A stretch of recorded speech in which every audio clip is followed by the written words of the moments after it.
This is Train to Perform, the undisputed alpha podcast in training, fitness, and sports performance. Here, you'll develop your skills with the cold, hard facts in fitness, sports performance, recovery, and nutrition.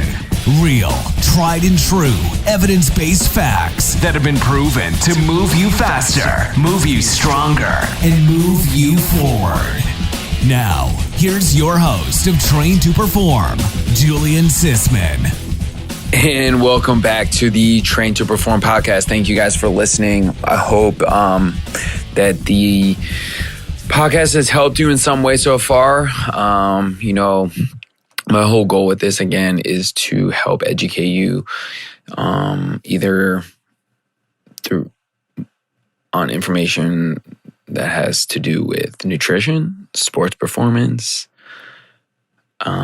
fitness, and other health-related topics. So today we have Ben Hoffman, who is the sports performance coach, strength and conditioning coach at University of Maryland, right here in our own backyard if you are in the DC area. We talk a lot more about sports performance, mostly related to soccer. This is a great podcast for soccer coaches, soccer players, parents that are really interested on, what is needed to get to the next level. As far as fitness, strength, what is expected, what are the demands that are needed, especially at a university where, in the past, within the past 8 years, they won 2 national championships. One, about maybe 3 years ago. So I hope you guys enjoy this podcast. Please, again, rate and review when you finish listening. Thank you, and hope you guys have a good rest of the day. How you doing? Good, man. Just enjoying a weekend. So it's been crazy times lately. Yeah, I mean, I'm sure it's your whole, your normal routine, especially with the whole season kind of like not happening, is totally different now. Yeah, and the schedule changes probably every 2 hours. So hopefully we get kind of settled in eventually, but it's been nuts. So what are you guys doing now? And kind of, I'm sure you've prepared and done all your stuff, and now you got to change it. So what do you guys have to do? What's this new setup? Yeah, so we're kind of training like normal. Obviously the attitude's a little different, but full practice, kind of just one time a day. Obviously normal preseason would be a little bit different with 2-a-days, and kind of we'd probably be having a scrimmage today for the first time. So kind of just shifting to almost like a spring season style like model, I suppose, where it's a little more relaxed, but obviously everybody's been off for 4 months, so kind of chomping at the bit to get going. So it's probably a good thing that we can still train. Yeah. And then weight room, obviously we're still restricted quite a bit, 10 athletes at a time, that kind of thing. So it's a little bit reduced, but probably again more than what we would normally do this time of year, since we don't have games to be prepping for. So it's just, I don't know, it's been weird. And we're not 100% sure like what it'll look like schedule wise, like when all the other sports come back, spring sports and things like that, back for the fall semester. Then that's when it's going to get kind of interesting, but we'll see.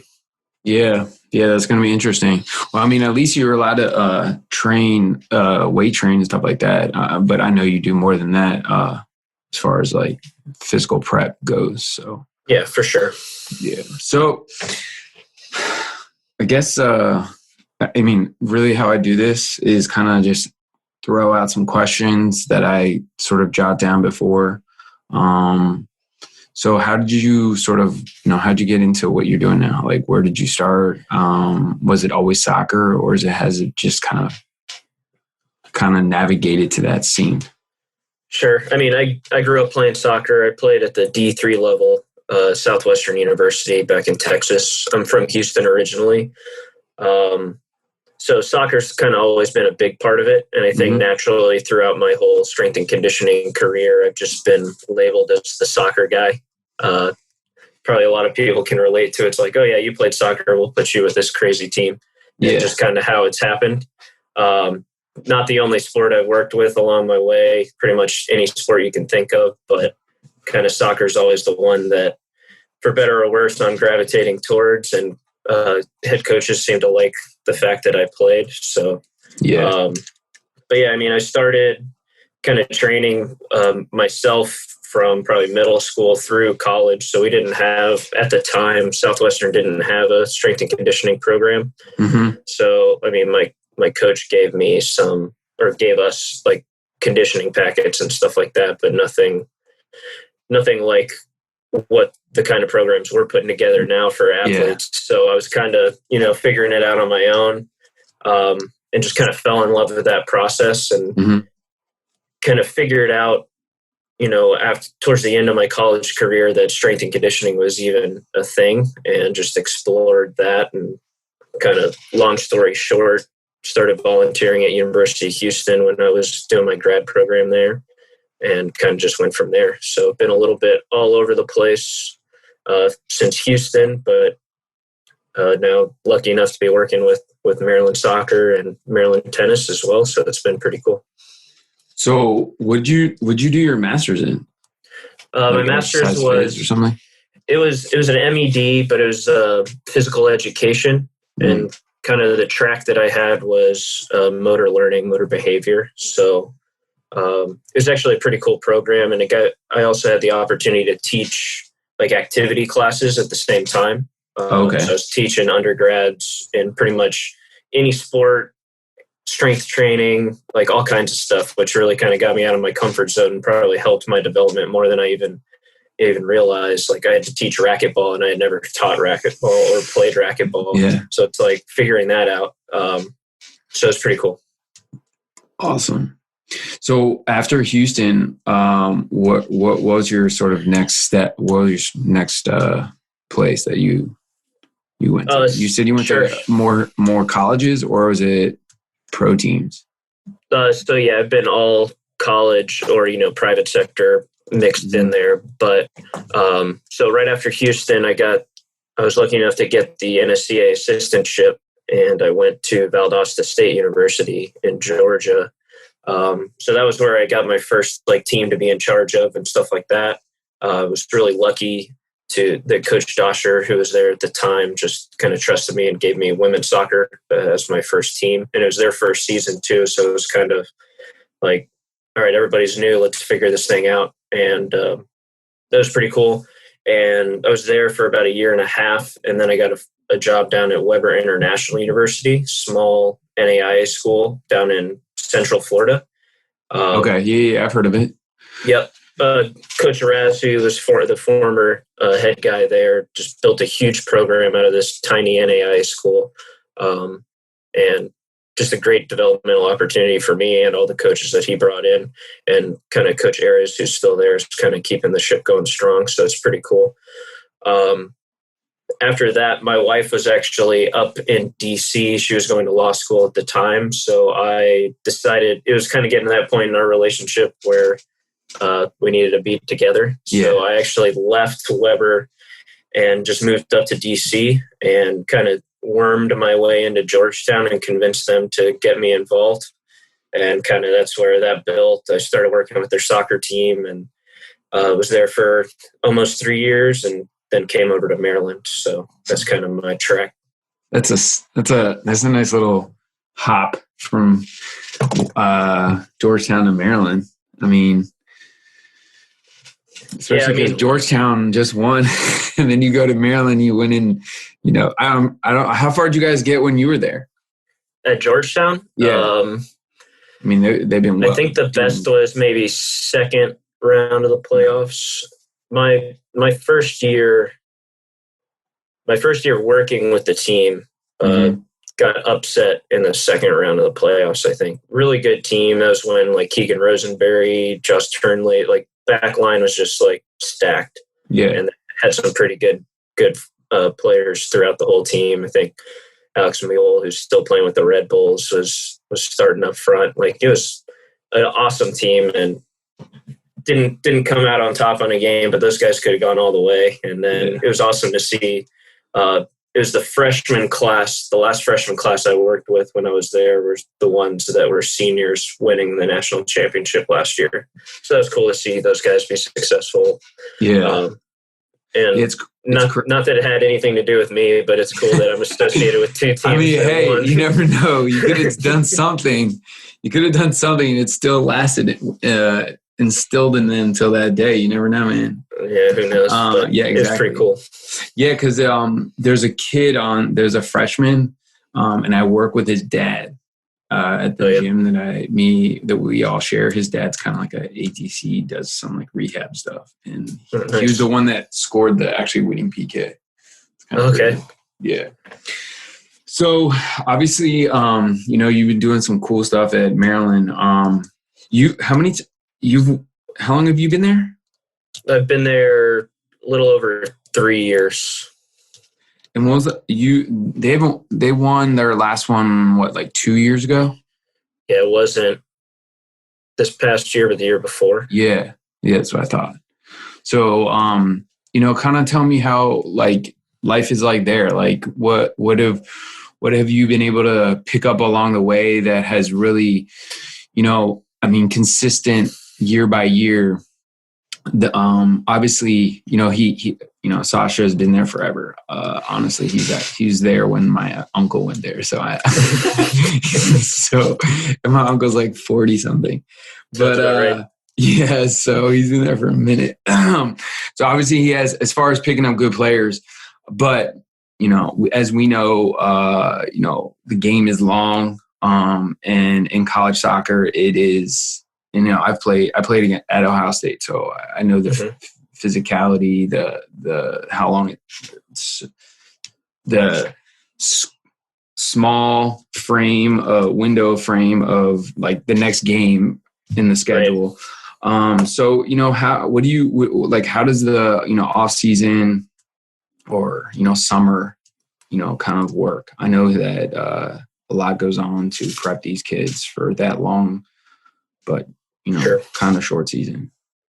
Yeah, for sure. I mean, off season's great, especially when we're not into the spring games, because that's when I actually get time with them in the weight room and we can do some stuff.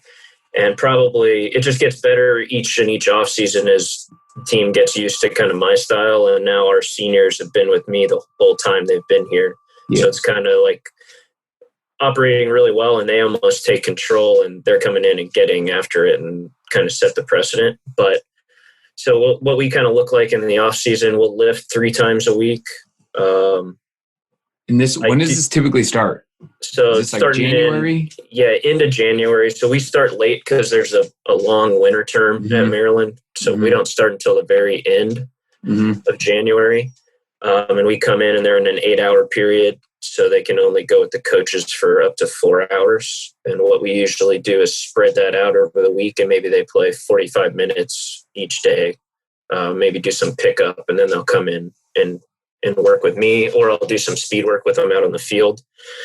So it's not ideal, but I'll alternate like lifting days and like some speed and or plyo based days just because of time. We don't have the time to. Ideally, I would have speed work, then they practice probably because our coach wants them coming in, wants them lifting after practice. So I can't do all that in one day. So we just spread it out. So usually it's a Monday, Wednesday, Friday lift schedule. And then I'll do some speed and agility Tuesday, Thursdays out before practice. And that kind of holds until we get into like a 20-hour spring season period. And then usually we reduce weight room time a little bit and try to keep that speed and agility, because obviously that's a little bit higher priority. So when you do speed and agility, is it just one of those things where you're working on, acceleration, absolute speed, stuff like that? Or is it like certain like drills that you, feel are necessary? Or are you using like bands? Are you using sleds and things like that? I would say a little bit of all of that. Kind of what I'll I'll usually do one day that's pretty much strictly linear, at least early on in that off season. And then one day might be a combo between change of direction and linear. I think just we have more work to do on that linear speed and can kind of carry over a little bit more. But kind of what you mentioned, some of those different modalities, starting off with more of an emphasis on acceleration. So maybe using some banded drills, like banded marches, banded A skips to get into proper positions and kind of feel those positions. And then always kind of building into some more short accelerations and increasing that distance over time. So maybe phase one is, 10 to 20 yards for the majority of everything. And you just kind of build that out over time. I am starting to insert in more top end with, flying sprints and some longer sprints and things like that.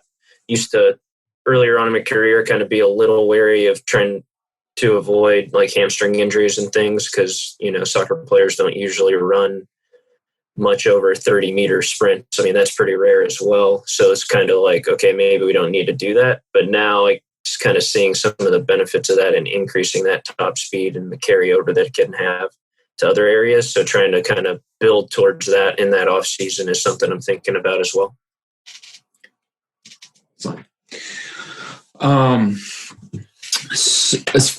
So when it comes to like your multi-directional stuff, are you doing a lot of just like basic, teaching them the change of like proper foot placement, things like that? Or is it, go through cones and things like that? So it definitely starts with that proper mechanics. And it's almost gotten to the point where like the first time I would work on, center of mass manipulation, getting low, kind of like the old school PAL, like posture, low center of gravity, those kind of things. We work on that early with like different shuffles and kind of just static stops. So maybe it's a shuffle 5 yards. You're breaking down into that position, leaning back to where you're wanting to go, just kind of teaching angles in and out of cuts. So doing some simple things like that, then maybe building into some planned cone drills. But I don't want to spend too much time on it because it's not actually agility. There's no reaction or stimulus that's causing the need for that change of direction. So I kind of try to get into that reactive or even competitive pretty quickly. So it might even be like session one, we work on a little bit of planned or mechanics, then planned work, but then have some kind of reactive so that it's, can you use this in a more game-like situation? And then that just builds over time to where it's almost more like games, like tag games, different kinds of things, races, to where that becomes most of the session if those mechanics early on are looking good. Yeah, totally agree with that.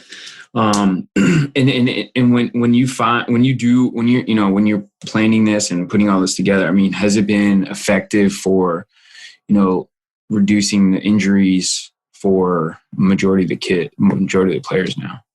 Yeah, I would say I don't have like it kind of lined up perfectly, like when did this injury happen and things like that. The majority of the injuries that we've seen is like right when we come back, starting up, if it's after a long break or things like that. So which is frustrating because then like I didn't have the chance to work on these kind of things before they get injured. But I think, we haven't seen a whole lot throughout the spring season usually, and that's when I get to do most of this kind of work. So possibly it helps. I mean, so many things go into injuries like that, so it's hard to say for sure. Yeah. So, and then kind of moving on to more of like the weight room, what does it look like in there? What kind of like buy-in are you getting with the guys? I know with soccer, especially younger kids, like they're probably, very resistant on like, on the weight training. But I mean, I don't know. Every place is a little bit different, especially when you're coming into Maryland and I'm sure that the kids see what the others are going through. So they're kind of expecting, I got to, what to do. Right. So like a couple questions referring to that, when a kid that's a freshman comes in, like what's the, most, where do you start with them? Like, and some kids might have had strength training when they were younger or before, like in high school and stuff like that. And some kids may not have had any type of work. So do you deal with those two situations most of the time, or is it most of them coming in with some type of experience? I'd say more often than not, there's some type of experience now. But you do we get a lot of international kids that maybe don't have any kind of weight room experience, or if they did, it's like on the field stuff. So it's really a pretty good spectrum. And kind of how I tackle that is pretty much all freshmen come in and we do the same sort of introductory program. Because even like we got a kid that came in this year who showed me a video of him squatting 405 for 5 or something. But I think it was 5 reps. And it's like, okay, it's pretty impressive, but you're still going to go through kind of my intro program so I can make sure you're moving well. You kind of understand how I do things and kind of what the program's like.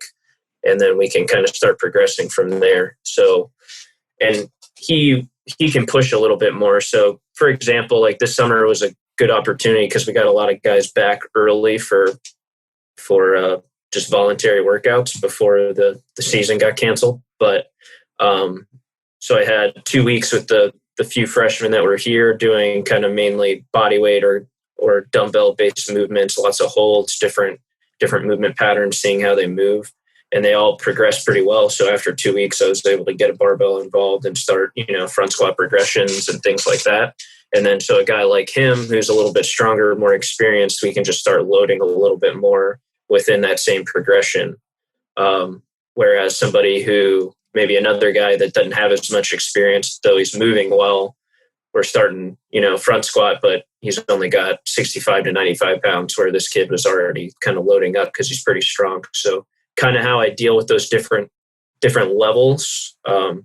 But I mean, they're still only 17, 18 years old, so they got plenty of time to keep developing. So I'm not in a rush to really load them up. I want to make sure they're looking good and moving well first. And then, are you doing a lot of, Olympic lifting with these kids, like soccer players, or is it just a lot of basic, as far as plyometric goes, or just generating power? Is it like med ball, jumping and stuff like that? Yeah, I mean, I definitely Olympic based. I myself Olympic lift pretty much exclusively, so I try not to make that take over my programs for my athletes, but we definitely do usually an Olympic lift or a variation each workout. Volume's not crazy high because obviously we need to work on other things. And like I definitely will use med ball work and plyometrics, different jump patterns as well, kind of both inside and outside the weight room. So we'll do some with our speed and agility outside, but we'll do some, complex with squats with our more advanced guys, or just, learning basic jumping and landing technique, box jump, step drops, those kind of things. So it's all kind of mixed in. I try not to just be married to one method, because we obviously, in a sport like soccer especially, you got to be able to move in a million different ways and deal with a million different things. So I think that's beneficial. Yeah, definitely. No, I'm just curious because you have different places that talk about, I don't like to Olympic lift. It's, it's not necessary. I mean, it is what it is. Everybody has their way of preparing kids. Yeah, I mean, the way I see it is like, I don't think it takes that long to teach. I think it makes you more athletic, the more movements and things that you can do. So unless there's some kind of restriction within that athlete, or we're just having a hard time, like I'm going to use those amongst other things to kind of develop power and strength. So yeah, definitely. So kind of moving on to something that I know you're a specialist at, and I know a lot of kids love to try to be as fit as possible. Especially college soccer. When it comes down to, fitness, like, how far out? So like, say the season was supposed to start in like 3 weeks or whatever. How far out are you starting? Or like from a fitness perspective. Yeah. So pretty much the majority of what I'll prescribe fitness wise is going to be in the summer. And I'll start that, like if we start summer training, probably let's just say June 1, maybe May is kind of a down month. We just finished a long spring season, give them a down month with some conditioning, but just more maintenance and a maintenance program for strength throughout the month of May. And then June's kind of when we really hit it. So what would that be, like 8 weeks out? I guess we should say May is kind of the beginning, but it's almost more just that aerobic base work, kind of easier stuff. And then June is where it would pick up a little bit more. And it all kind of depends on, in a normal year, a lot of these guys are playing with a PDL team or something like that, or at least trialing with some MLS clubs and stuff. So it's really kind of individual case-by-case basis. Maybe they're doing partial amount of the program and they're still playing games on the weekends and they're practicing 3-4 times a day. So it's hard to put really, in more fitness. Right. So then it becomes a conversation with that guy. It's like, okay, maybe you do fitness on this day and this day, or maybe you just do some tempo runs to kind of help you recover from this workout, but you're not killing yourself because you have practice tomorrow or something like that. But it's crazy because soccer's becoming, full year thing where there's no downtime. So how much fitness do they actually need? Are they getting a good level? That's one thing we look at during the spring, because I don't do a whole lot of extra fitness with them because we're playing every day. So kind of that's when our monitoring comes into play. It's like, are they getting enough? Do we need to do a little bit extra work? What's their high intensity running looking like? That kind of thing. But yeah. So like, say it's like, for example, say it's a kid, maybe a freshman, not really, not playing on anything over the summer, maybe just focusing on, hey, I'm trying to play, day one season, whatever, for, the team. What is your sort of prescription or sort of layout of, what are they doing kind of building up to it? So I know you mentioned, for a couple weeks, and this totally makes sense, is creating that aerobic base, help with that, recovery. But once you hit those, 2 weeks of that work, like what's sort of like the setup? Is it like twice a week, 3 times a week? Are you focusing on, sprint work, change of direction? Is it like timed tempos, things like that, or am I totally off?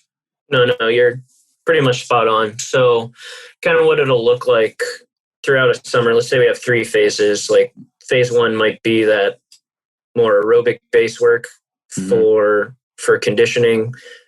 In the weight room might be a little bit more like strength endurance, kind of matching up those qualities. And then speed work might be, more acceleration based. So not getting too crazy with anything, but that's just overarching. We might hit some different qualities throughout all that, but that might be phase 1. I would lift 3 days a week, condition probably 3 days a week with that. Speed work before lift. And then, so during the summer when we don't necessarily have the restrictions, I try to get, speed work and lifting on the same day, and then conditioning on those opposite days. Mm-hmm. Then they might also be like playing a little bit, even if it's pickup, if they're here or at home or whatever. Yeah. Then sorry to interrupt. So these kids are getting programs if they're not on campus. Yes. Yeah. I'll send everybody the program. Okay. And we actually have a good amount of guys that don't play and stick around because they're local DC, Maryland kids. So then I usually have a pretty good group of like anywhere from 6 to 10 or 12 here that do the training. But yeah, so phase 2, just kind of intensify with the weight room and really with everything. Weight room intensifies a little bit.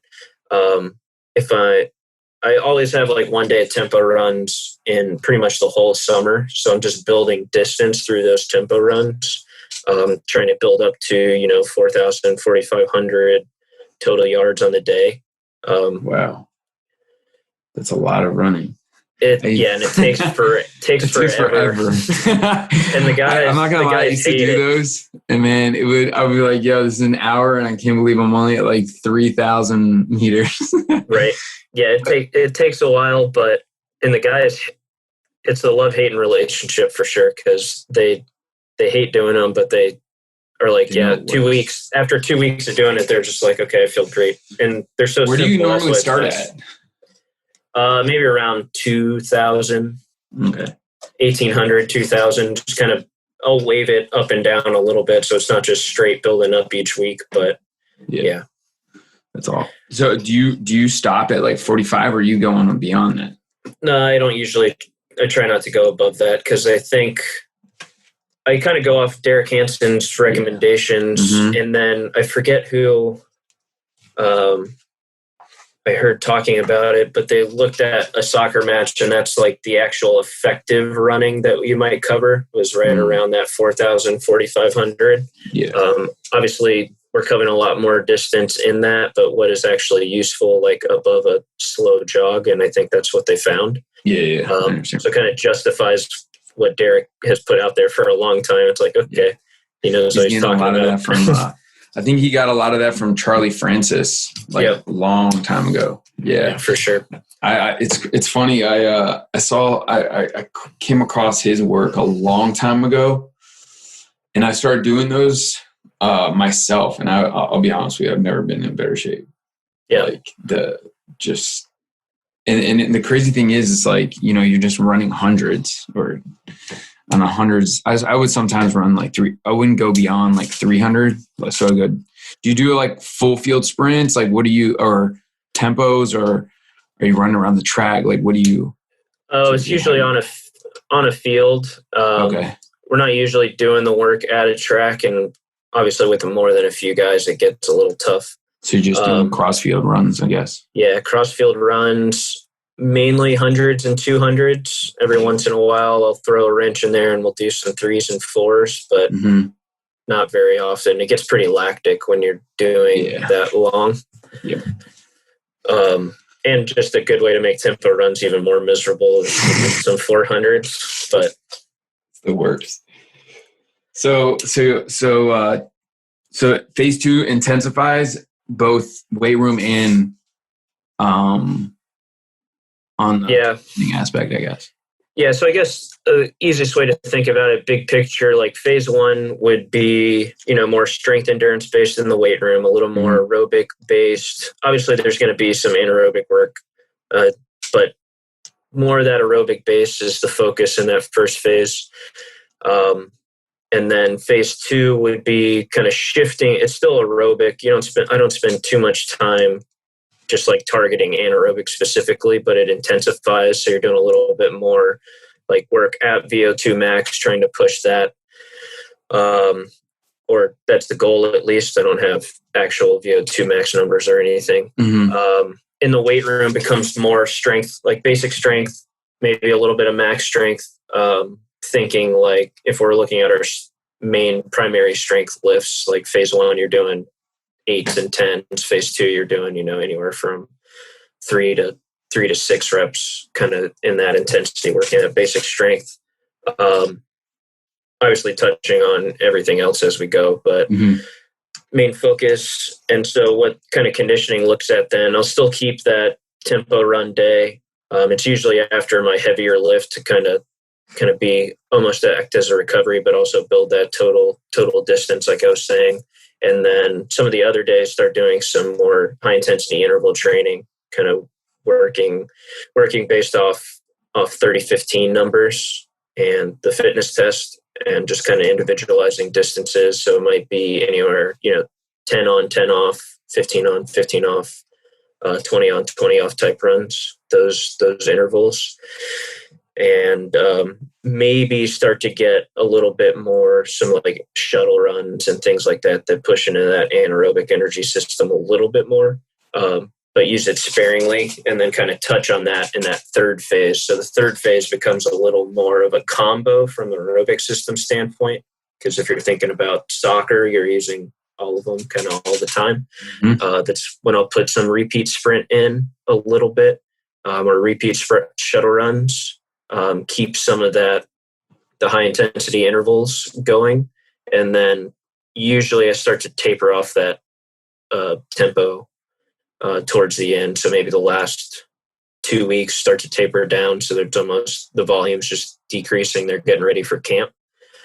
And that last phase of strength work is maybe a little bit of max strength, but probably more like power based. And usually I'll take a strength, or the plan this summer, which it kind of got a little screwed up, obviously with the times, was to go down to twice a week in the weight room, make it more power based, and then have a day out on the field that's more, sprints, jumps, throws, that kind of thing. So kind of surfing the curve throughout the summer, and with the emphasis and getting towards more specific to what we do out on the field. So that's kind of the plan. That's awesome. And you have no problem with buy-in from all these kids. So now I wouldn't say no problem. So we have all kinds of different guys with different experiences. Yeah. And when they're here at school and they're working, it's been great. Yeah. Now, how much they do back home in their home country, home state, that who knows? Yeah. It's hard. That's one of the hardest things, is I can't track that. But from when I first got here, it's always tough when you first get to a program and your style is different than the guy before, even if they had great buy-in. It just, things change because we're not the same coach, so they have to get used to the style. So, and you have some older guys that this is how they've done it, and now it's changed. So it's kind of feeling that out and getting used to it. But the next year then gets a little bit better, and then year 3 is when I've noticed, like that third off season is when I noticed it's usually clicking and running pretty good. Buy-in's usually pretty good. And then this last off season was awesome. Like the guys it was their third off season with me. I think they're just rocking and rolling. They know what to expect. They're bought in. They want to get stronger. They've seen how it's helped. Mm-hmm. And then when your senior, junior players on the team have that, like the younger ones usually just kind of fall into place. Yeah. And I mean, a lot of it depends on the coaching staff as well. Yeah. And I think like if they support the weight room, or at least like see it as an important aspect, and kind of trust me to kind of take care of the team and have them ready and not have them sore when they need them to be prepared and things like that. Usually then they're pretty supportive of whatever. So, I think buy-in's been pretty good, especially the last couple of years. And like even now during this whole pandemic, when we got back, the guys, I haven't heard one like complaint. They're hyped and ready to get in the weight room and do some training. So it's been pretty cool. Yeah, I'm sure a lot of them are just ready to get back into some type of normalcy, because I'm sure then once they left, they probably went home and did absolutely nothing, because you really couldn't do much. So it totally makes sense. Yeah. And you've been there for like 3 years now. So I'm sure like the coaching staff hasn't really changed much. So I'm sure a lot of the stuff that you're doing, they're seeing it as a benefit. And I know that, Sasha, really, buys in on this whole strength conditioning, because obviously prior people that have been there, they were doing some work in the weight room. Correct me if I'm wrong. Oh yeah, for sure. The guy who was there before me, Ryan Cotter, did awesome job. Like exactly. When I got in, guys were, for the majority of the team, was all about it. They came in, they trained, they got after it. So I don't want to make it sound like it was crazy when I was taking over and nobody wanted to be in there. Yeah. No, they like a lot of that national championship team, they were, freshmen and juniors before they were freshmen and sophomores before I got there, and they were kind of meatheads in their own right. So like that foundation starts when you first come in as a freshman. So it was definitely there. Yeah. I think it's just, getting them used to style and getting the coaches kind of used to your style and almost just learning expectations of each other. And then kind of it starts to flow and work well. So, yeah. So you mentioned before about tracking. So what type of stuff do you track? Like, are you, as far as weight room and stuff like that, are you using some type of platform that all of them are sort of recording their weights and stuff like that? Are you using GPS for fitness and conditioning and speed work? Yep. So weight room, we're pretty old school. We don't have any like online platform or anything. I would love to do that. We did just invest in a AMS with Smartabase. Not that that's necessarily in weight room, but it's a way to kind of keep track of all of our data. So hopefully eventually we can use something, like Team Builder, Train Heroic, and then kind of get that straight in there so we can track volume loads and max numbers and things a little bit easier. But as of right now, pretty old school in the weight room. So paper and pen. Yeah, pen and paper, just kind of tracking over time, but it gets the job done. I mean, the weight is still weight on the bar. Exactly. So, we have VX Sport GPS out on for the field. So that's the main thing we'll track. Also do like wellness surveys and RPE at the end of each session. But kind of GPS is the main thing that we'll do. And I'm completely in charge of that system for men's soccer. So I'm out there every day at practice, getting that all set up and then kind of running the reports afterwards. Is that real time? Yeah, so it does have live capabilities. So really I'll look at like a distance, total distance. That's what Sash wants to kind of judge practice off the most. Like an average, where are we at? And that's kind of how he can, if he's got, such and such a plan, it's like, okay, we're already at 5,000 meters for the day. Maybe we go 10 more minutes and then we call it a day. So that's kind of that's what we'll use that for. We're not always the most precisely planned out beforehand on practice. So it's not, we want this drill to be this much, this drill to be this much. Maybe we'll get there one day. But we at least do use that data in live time. And then Ryan, the athletic trainer, and I, if we have, some injury guys that we're trying to limit or keep at a certain threshold, we'll look at their data as well and kind of cut them off if we need to, or maybe they can't do contact, but hey, they only got 2,000 meters so far. Maybe we'll do some tempo runs or some intervals to make sure they get that extra work because we need them at 4,000 meters. So we can use it that way as well. That's awesome. Yeah, I mean, I think, I don't know, you probably know more than I do. A lot of colleges are starting to use those type of, GPS and stuff like that. I think it's very beneficial for, exactly what you're saying, especially with making sure that they're hitting certain numbers to make sure that, they're preparing the body for the game. I think that makes it a lot easier for you as the strength coach to not guess on and the coach to not have to guess on, do we do enough or is it too little? And then it probably helps a lot out with injuries and recovering and return to play as well. Yeah, for sure. I mean, it definitely, the way I look at it is it's a tool in the toolbox that is there to help coaches plan better. And like you said, kind of see if they're actually accomplishing what they want. So, you have your weekly plan. Maybe we want to hit X amount of load for the entire week. And you can kind of just track that and be like, okay, these few days we got up to, 65%. We got one more day of practice. Yeah, we can do that full 11v11 scrimmage that you wanted to do, or vice versa. Like maybe went a little too hard. It's like, okay, let's cut the time down this last day because we don't want to push too much. And the injury things, it's always, hindsight's 2020 looking at data. So you look at somebody, we had a player last year strain a hamstring in the first game.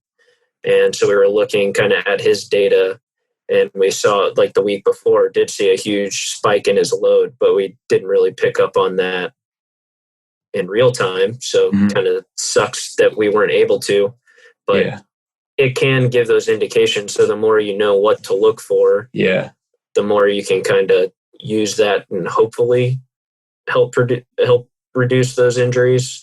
But with him, he's one of our better players. Do you say, okay, Sasha, you can't play this guy, or maybe it becomes like we do more recovery type work or things like that. But it's interesting. Those clues are definitely out there. You just got to learn to look for them correctly. Yeah, that's awesome. That it's kind of crazy. I had a conversation with, I'm sure you know him, Sean Arndt.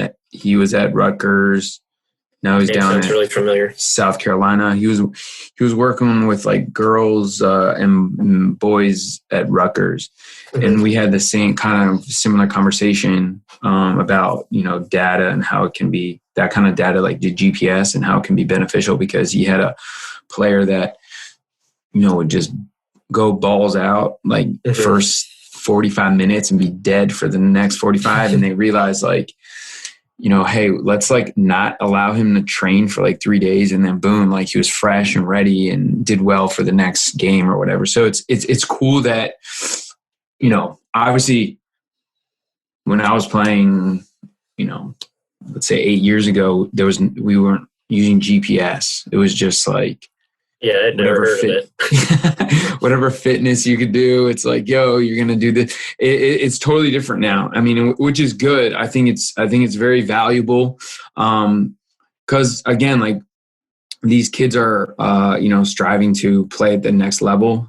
Let's say a certain percentage, and keeping them, injury free all through college, which I'm sure is good look on you, because you're able to understand the data, you're able to understand the constraints that you're working within, and able to, again, keep getting them stronger and better every single year. So I think it's cool that you're able to see that, and it helps you.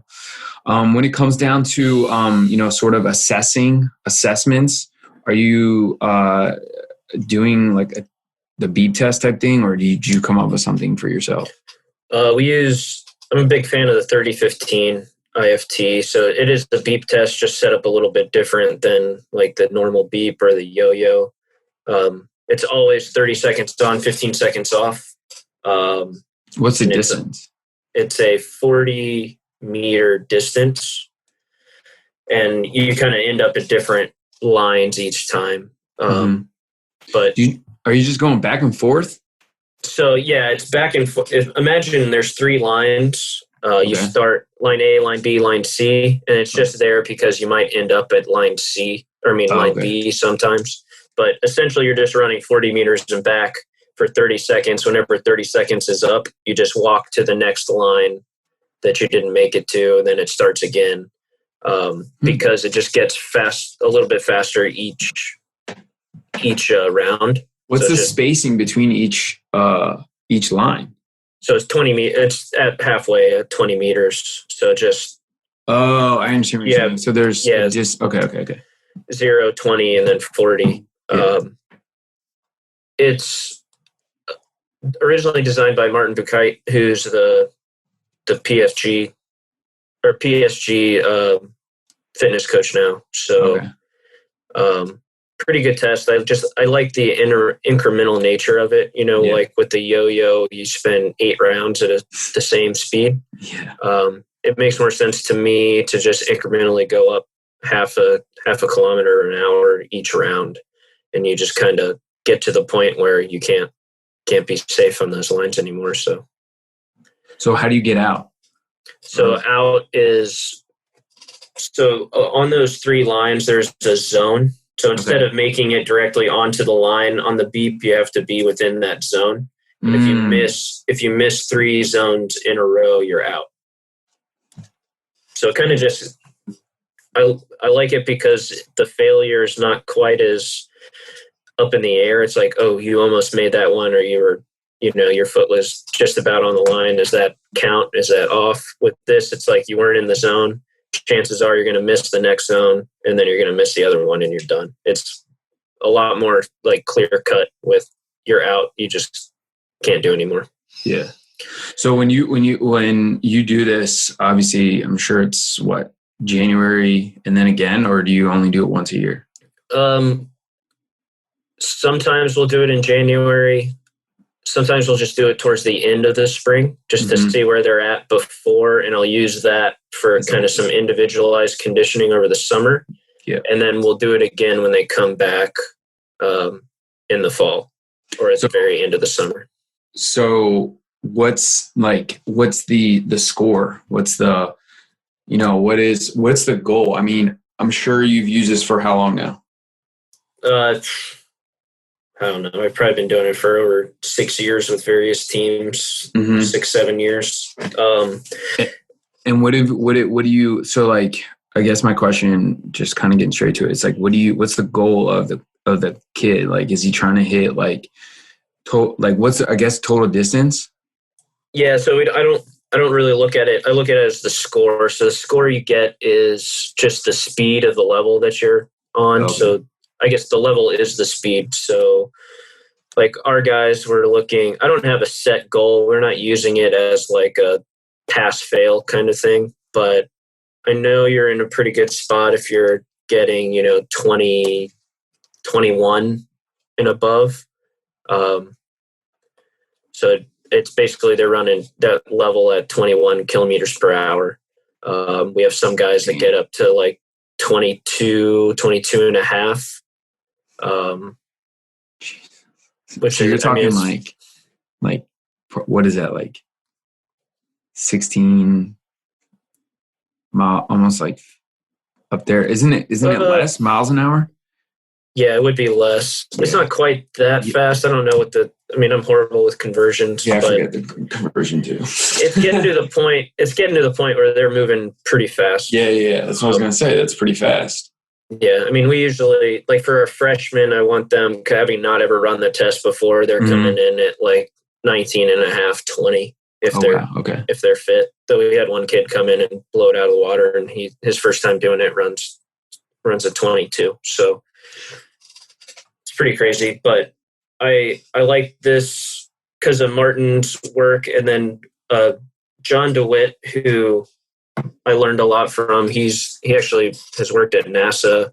I think he was at New Mexico State as the women's soccer coach a long time ago. He's done a lot of work with like the Dynamo and the Dash. Now he's like a biomechanist with the Cubs, I believe. So you said John DeWitt? John DeWitt, yeah. Okay. Super smart guy. Like I learned a lot from, especially on the conditioning side of things. He's the one that first turned me on to this test and kind of how he used it to prescribe conditioning and kind of use that. So you can, what he recommends is their score on this 30-15, using 85% of that is their max aerobic speed. And then you can kind of program based off of that as you would normally off MAS. So that's kind of where I first heard about it and kind of been using it ever since. Yeah, I like that. I mean, it's definitely gonna have to check it out. Something to use, not obviously not for younger kids, but just in the future. Yeah, and I think athletes not enjoy it, but it almost sucks less than the beep test just because you don't have those repeat ones. But it definitely is. It's so much different just because you're starting in different places sometimes, so it can be confusing the first couple goes, but once you get used to it, it's pretty smooth. Yeah. And so when it comes, kind of going back into the weight room, are you testing the weight room, or is it, I'm sure you're not doing 1RMs, but like some sort of like strength test. Yeah. So I'll usually do like a rep max at the end of each phase. Depending on kind of what group they're in, if they're, freshman developmental, if they're kind of in an intermediate group or kind of more advanced, maybe we get to some 1RMs, but maybe just with like cleans or something. If they're really proficient, maybe we push it. Maybe I let them max out on bench press because they're all meatheads at heart and they want to do something. But usually what I'll do is rep maxes at the end of each phase. So for a strength endurance phase, maybe we're doing a 10 RM. And if we're in kind of a basic strength phase, it's a 5 RM at the end of that phase. And if it's more max strength, it's a 3 RM. Kind of a system I got a lot of info from Sean Foster at American, just kind of how he kind of progresses things through and works those rep maxes at the end. It's basically where you're still training, but you kind of get an assessment, and then you compare that to the next time you run through the cycle. Did they improve that rep max relative to where they were at before? Is kind of how I use it. Awesome. All right. So kind of to sum this up a little bit, if you had to say something to like kids coming into college, let's say soccer players, because me personally, I work with a lot of them, and I try to, get some feedback from strength coaches that are sort of in it all, and try to give them sort of what to expect, things that they should work on to help them, keep moving, up and getting more athletic. So if you had to say stuff to, kids that are in high school, even younger, even just on the physical prep side, like what is something that you suggest, even if it's like a parent that's listening to this at some point? Yeah, I would say the more like physical prep work you can get, the better. And it's hard because I'm sure there's a lot of people out there that don't really know what they're doing on our side of things. And, but I think it always makes my job and the kids' progression easier when they know how to move well and they have good mechanics on, say, sprinting and jumping and just like basic movement patterns. So if you can find a coach or somebody that can kind of focus on those movement patterns, maybe a little more than getting super strong, getting super powerful, like that'll come if you move well.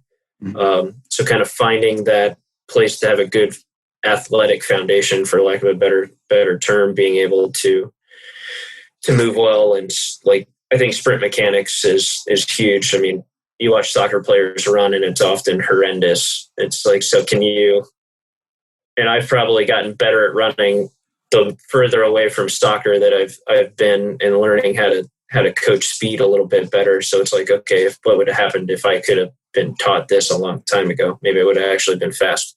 But those kind of things is kind of what I would recommend to kids. And if they get strong, great. Like that makes it even better to progress as you come into college, but you don't have to be. Like there's plenty of time to develop that set kind of thing, getting strong, getting powerful, but moving well, the earlier start, the better off it'll be. Cool, man.